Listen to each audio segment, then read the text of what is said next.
Up here in Mustang Lake, we haven't talked about Mustang in a while. Conditions haven't really dictated so much what we have, but we had a little, last little cold front that came in here, and it dropped our temperatures down. So fish started to move around, started transition, getting back over mud and grass primarily. Those are the areas that you really want to start looking at, because we're going to start having these fronts that's going to start lining up for us. And this last big one that came in here really changed everything. Now, the one thing it didn't do, it didn't push out as much water as I anticipated it doing. So our water kind of hung out. So the water levels kind of stayed the same. So it kept some areas open to continue to fish these areas that otherwise I didn't really think would going to be able to be fished because there's so much water being pushed. But that didn't take place. So Mustang's one of these areas when you're in these transition spots, when you're getting ready for the colder days, colder months, i.e. November, December, January, February. It's one of the areas that really lends itself to be very productive for you on tougher days as far as the cold weather goes, cold water. Again, it just rules of thumb, man. Mud holds heat, sand doesn't, so you really don't want to be fishing over really hard-packed sand areas or really shell bars or shell reefs or anything like that. You primarily want to find your grass, find your mud, squishy mud, a little bit softer mud. Those are types of areas that these fish are going to start hanging out over or getting close to when you got deeper water adjacent to these kind of flats. Mustang Lake is one of those particular areas. So you got the ICW that's right there. You got a little bit of fishable area that's on the outside edge close to the ICW. It's just kind of one of those things you have to determine if it really works for you or not, from a safety standpoint, because you got a lot of barge traffic that comes in and out of there, so you got a lot of moving water that comes in, creates a lot of current, so it can offer you a temporary bite, or create a temporary bite, should I say. And you can kind of capitalize on that. When you get back up in Mustang or one of these little back lakes that are like this, then you can really kind of keep yourself at a good safe distance from that, but you can still really work these areas. Now, the great thing about Mustang, like I say, it's got mud in here, it's got shell in here, you got scattered grass that's in here, all the way up here into the back side of it. Got a small little outlet that goes, or an inlet that comes out into San Antonio Bay, just depending on the water level and how much water is moving in and out of that area there. So these back shorelines here become good, all the way over here in the corner and all the way back around to the mouth. This whole little area up here really gives you opportunity to find you some quality fish, whether it be redfish, whether it be trout, any of those. Of course, flounder season is shut down for now since we've gotten into November 1. You can catch them, you just can't keep them. So few flounder will lay up in these types of areas like this that are closer to those mouths or on those edges like that. So it's another area that you may want to work and look for when that time comes open for flounder season to open back up. Main things, after that front passed through, we had the big old high pressures that pushed in here. We had some super calm days. So those days were a little bit more difficult, a little bit more grind go on with those type of days. So what you do is you just have to downsize your bait size, get down into like the Little Johns, get into the burner shad, get into the Marker 54 jerk shrimp, the knocking tails, the 4-inch and the 3-inch versions that they have. Those are all great baits that you want to be able to throw. Maybe even the soft dine. It's a shorter profile, but just a little bit fatter. So all those particular baits can really set you up for opportunities to continue to push and find fish. The one thing that we've really noticed, around the shell, this big clump shell is what it is, and with the mud that's all in between that. We're in waders now, so of course we'll rebound a little bit temperature-wise until the next front comes in. It looks like it's in the latter part of the week that's coming in. May have a little bit of rain with it, may not. We'll have to wait and see what that brings for us. But it doesn't look like this one's going to have as much punch as what the last one did. But still, it's going to change things. And this will be the pattern moving forward. We'll get a little front that pushes in here, or a big front that pushes in here. And then it'll change things for a little bit, and temperatures will fluctuate somewhat. And that's what you can kind of expect. So, you may bounce back and forth between muddy areas, grassy areas, a little bit more soft but not super soft. But that's the great thing about knowing lots of different places that you can go fish. So always have 2, 3, 4, 5 different locations that you can get to. They may have just a small, subtle difference in what they have as far as the bottom offers. And you always want a little bit deeper water sometimes, especially if it's a really cold water. You want that deeper edge that's there so you can fish that. Mustang is one of those areas that you can do this with. So in the burner shad, we've been throwing the mud minnow when we've had a little bit cleaner water, especially when those high pressures and low winds were in place. So that water really cleaned up and really got clear. So we'd throw, the firecracker or supernatural in both the burner and in the original size. Big Papa Pearl, Twisted Tea, White Ice, all staples. Still good baits to throw during that time frame. In the knock and tail, we were throwing some White Ice, Rogue in that particular flavor, Watermelon Red. Same thing in the Miraloo or Little Johns. We were throwing a lot of the Red and Gold Glitter, Kitchen Sink. Those flavors were good. Watermelon Red in that as well. The Soft Dine. All those particular things were all very productive for us. Not all at the same time, but just different points in time during the day we would throw those, or maybe different days we would throw something a little bit different. And again, continue to be productive with that. 16th ounce jig heads, that's all you're going to really want to throw if you're going to throw your plastics moving forward. Of course, then you got your Corky game coming, Soft Dine XLs, whatever suspended baits that you like. You incorporate a little bit of topwater bait in there ever so often. The topwater bait's kind of tapered for us, but we still get a few opportunities here and there. It just depends on how much of a junkie you are about that you want to just continue to throw it. Some people that I have on the boat, they do want to just chunk topwater baits, which is fine. Chunk it till you're blue in the face, but you'll still have some opportunities that come up with it, maybe just not as many as what you would if you were throwing a plastic or a suspended bait. And those are really going to be what the types of baits you're going to really want to target and throw, but you want to have a different variety in your box when you're hitting these particular types of areas. So majors and minors, again, have been our main focus, really working in and around those time frames, kind of lining up what our winds have been doing for us, see if we can't get some type of current that's pushing around a point or an edge, or maybe a pinch point or something to that effect that will help that. Again, structure and bait is going to be your main things. And structure and bait is pretty much the main thing year-round, but especially moving into the wintertime, throwing for artificial structure and bait. That's going to be your main points of emphasis you're really going to want to pay attention to.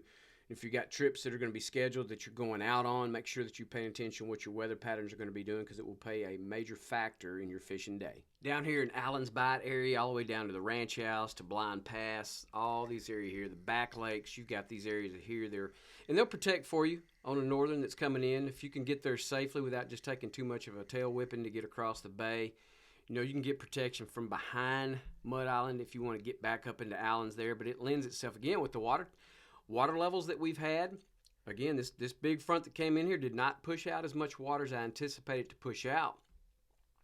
Yeah, we had a little bit lower water than what we have had, but not a tremendous amount went away. So we still had opportunities in some of these back lakes like this. So Allen's real good here. You've got these little back lakes that go a little further back. You've got some of these areas that are back in here. All these are really great little wading areas. You can find little pockets, little holes, little depressions, these type of things that give its opportunity back behind some of these little spoil islands.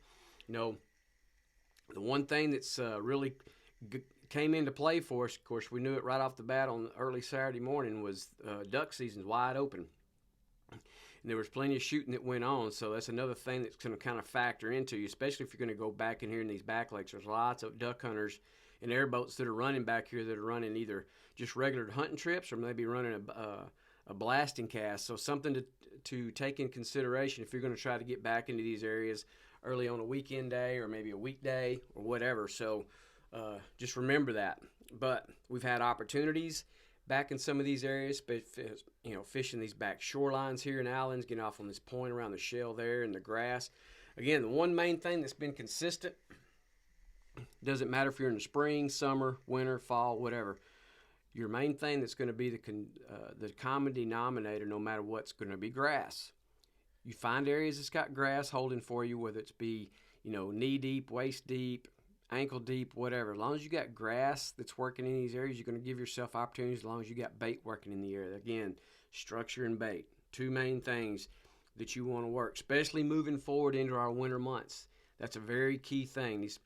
A lot of this bait's going to migrate out of here once our temperatures start to hover and start hanging around water temps around the mid 60s, maybe dips down into the high 50s, those types of things. In fact, becomes in a consistent temperature.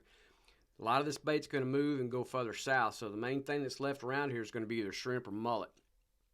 That's going to be the main baits of choice. So that's why your soft dines become good. Your mirror or your soft dine XL become good.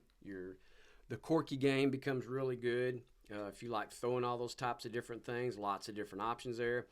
Your plastics, you've got different profiles and baits that work with that. So it's all things that really factor in. The artificial game becomes really big from this time of year moving forward until we get back into the summer months. Then everything plays out and evens out there. But really right now, if you're adept at throwing your plastics and throwing your artificial stuff, you're going to do yourself a favor. Watching what our weather does and our temperatures and everything like that's a key factor. But main thing that you really pay attention to what those tides are doing, because we could start having lots of big moving tides that will affect how or where that you want to fish. Two types of tidal movement. You got wind driven and tidal driven. So always take that into effect. We always want a little bit of wind. We'd like to have a little current pushing one way or another. So fishing these types of areas here around the ranch house on the other side of their little inlet there that goes into all their storage facilities there, their boat launch area or their harbor area there, and then all the way back up to Blind Pass. Get back up here on this back shoreline until our winds shift back around to the north-northeast or maybe northwest. This is all protected from the southeast, south wind, so you can fish all this. You've got a decent amount of grass that's working a lot of these areas. You got potholes that are here. You got edges that are here. So fish this area. Just take your time with it, and that's the biggest thing too. We're in transition days. We're fixing to be into a new moon really soon. So probably within the next couple of days, we'll get into the first few days of that new moon time frame. So a little bit of everything comes into play. Again, we don't have another front pushing into the latter part of the week, so it's something to take into consideration. All this area here, even all the way up to the Super Flats, down to the Lydia Ann Channel. This whole area here, you've got lots of different options and a lot of different things that you can fish this type of place. So, again, same flavors that I mentioned earlier. You got your mud minnows, you got white ice, you got bone diamond, firecracker, supernatural, big papa, twisted tea, all those in either the original, the burner shad size, or even if you want to put the supermodel on and throw those on there, you can. If you want to incorporate a topwater bait ever so often, you can as well. Knock and tail, the same type of flavors. Rogue, heavy metal, white ice have all been good. Of course, your watermelon red, and then you've got your other flavors as well. So your box can become pretty wide open as far as what you want to put into it based on what you like to throw. So put those in there and go to town on it. Again, patience is a big key for this time of year. So there may be some days you may have to grind on them. But you'll find and locate fish if you take your time, work the potholes. There'll be fish that are hanging in a lot of these particular little areas. The pattern will materialize as long as you're paying attention to what the fish are dictating to you and what they're telling you. You can and locate fish during these times. Over in St. Charles, across from the little St. Charles boat ramp that's there, you got this whole shoreline, East Pocket that's back in there, all the way up to Egg Point. I know the map doesn't show this, but if you fish St. Charles enough that you know these particular areas, Egg Point's been good. The backside of Egg's been good. Boy Scout camp area, all those shorelines there, all the way to the back. Now, here's a great thing about St. Charles, especially this time of year moving forward, is that water temp begins to start pushing down below 70 degrees. You start getting in that 68, 60, 69, 67, and even lower temperatures. It starts pushing those alligators out of that water, and they want to stay up on the shoreline in the mud and the grass and just soak up sunshine all day long. So they don't want to be in the water to annoy you. So that's something to take into consideration. St. Charles Bay is one of my favorite areas to fish during the winter months, just simply because of that fact right there. You can pick your days during the warmer days if you want to take that chance, but I choose to wait till the summer or winter time before I start doing that. So you got Cavasso Creek that lights up. You've got Big and Little Sharp that are good. You've got Little Devil Bayou. All those particular areas here. You got Cow Chip all the way back to the very back of St. Charles, where you've got the drains and little back lake mouths. What's great about that area back there, now if you haven't waded that out in front of those little back lake drains and mouths that are back there, it's super soft. So if you're not really strong legs and hips in that type of area, you don't really want to contend with that because there's some areas that can get mid-thigh deep in mud. So on a really good, cold, chilly day, you can pick and choose the days that you want. And you can have a really productive day back there. But you got other opportunities, other places like Cavasso, Little Devil, Big Devil Bayou. Those areas there, they light up in the sport, and they're protected from that northwest wind, northeast wind. You get up here in Cow Chip and all this area up in here. Now this little area right back here, it gets super soft as well. So you want to make sure that you kind of watch yourself as you're going to wade these particular areas, these shorelines here. Another particular thing here is get around this point, and then you get around there where they've got all the oyster beds that they put back in there a few years back. So as you've got a warming trend after a cold front comes through, that's another little area there that can be very productive for you as long as you've got some bait that's working in that. Those fish will get in and around that as that temperatures, that water start to come back up. After that last big front that came through, after about 4 or 5 days, our water temp started recovering on those really high pressure, calm days. It started getting back up into the low to mid 70s. So just something to take in consideration there. Of course, you got a lot of hard packed sand that's in here, but you got some great grass that's scattered all through this here, and you got a little bit deeper edge that's out here. So that's where I would begin with that, especially if you've got a little bit cooler water that's in play. Otherwise, just kind of work and see what the bait is telling you, what fish are dictating to, especially if you get a few opportunities in and around that time frame. You can work all this on this edge out here. You've got a great grass line there that comes all the way back up to the Hunt Club. All that area there, right off of that little Lamar Beach Road, that whole area there has got some great opportunity for you to have to find and catch some fish. You just got to be patient, man. Especially this time of year moving forward. There's going to be you'll get some days that you may light it up early and fast and furious, and then the other days you may have to just grind them, especially if you've got a big high pressure in place. But again, same flavors. Big Papa, Twisted Tea, White Ice, all those flavors. And it doesn't matter if you're throwing it in the down south version, if you're throwing in the knock and tail version, if you're throwing the Marker 54 jerk shrimps in there, all those become in play. So the biggest thing is right now moving forward, pay attention to what your weather patterns are doing, because these fronts are going to start lining up. They're start coming in here probably about every 8 to 10 days. And it's just something to pay attention to, because it's going to change everything. And it just depends on how much punch they have, is how long that the time frame will last in between, when the front hits and when that warming trend happens back up. So you get a few factors that you got to put in there to help with your catching days. But once you kind of line all those things and you put everything into play, you will have some very productive days.